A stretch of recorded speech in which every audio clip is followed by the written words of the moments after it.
I grind my teeth as I realize they not only pulled me away from the only vacation I've had in 8 years, well, would have had, but also clearly purposely made it seem like the situation was more dire than it was.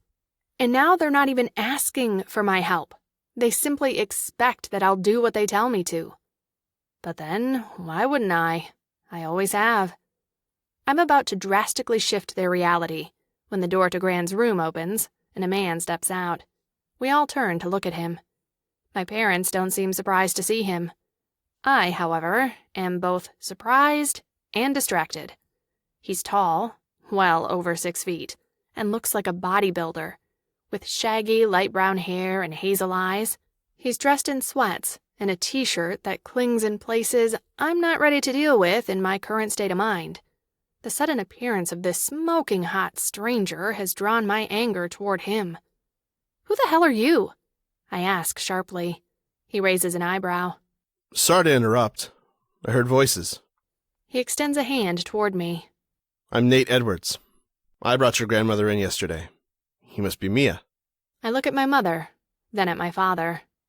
This is Gran's friend, and they've obviously already told him I'd be arriving, and probably that I'd be Gran's new babysitter. I take a subtle deep breath and calm myself down by remembering that this isn't his fault, that he helped Gran. I slip my hand in his. "Thank you for helping my grandmother," I reply. I can't help the tension in my voice. I'm just so angry, but it's at my parents. I can only hope he doesn't think it's about him. His facial expression is unreadable. He lets go and nods to my parents in greeting.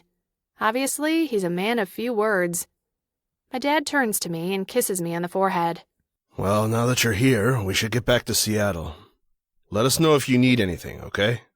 But he's already walking off, and if I know my father, he's just being polite and assumes I'll happily take care of everything. My mom doesn't say anything. She just turns to leave. "Bye, Mom," I say with an edge to my voice. She turns and gives a faint smile. "Goodbye, dear. We'll be in touch to see how she's doing." And then she follows Dad out of the sliding doors. Just like that. My parents, ladies and gentlemen. Nate is silent beside me. I turn to him, beyond exhausted. "How's she doing?" I ask. Still sleeping? You look like you could use some sleep, too. I give a faint smile. Understatement. He hooks a thumb over his shoulder, gesturing down the long hallway. There's a crash room. Number 18, end of the hall, just around the corner. I'll come and get you when she wakes up. I contemplate that for a moment, but Gran's usually an early riser, and I want to be there when she wakes up. Thanks, but I'll be fine. The corner of Nate's mouth lifts, and he looks like he wants to say something, but then thinks better of it. If you're sure, Dorothy's got my number, if you need anything. I nod. I'm sure. Thanks again. It was nice to meet you, Nate. Mia? He dips his head in parting and leaves, almost as abruptly as my parents. What is with that? Do I exude some sort of pheromone that leaves people with the impression that I'm so capable of handling whatever it is that needs handling that they barely need to say 2 words to me about it? I guess some girls get the pheromones that would actually attract a guy that hot, and I get the ones that send him packing. Awesome. I squeeze my fists, close my eyes, and take a deep breath in through the nose, then let it out through my mouth. Gran needs someone right now, and even though my parents are perfectly capable of rearranging their schedules, clearly she is not their priority. Thankfully, she is mine, though, and that's all that matters at the moment.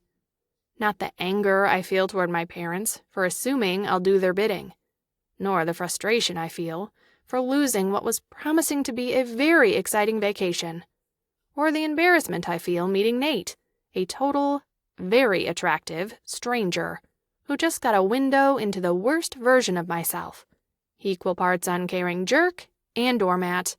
Because as soon as I open the door, I can see and feel that it's paper thin and hollow, so I'm sure he heard everything. Fantastic.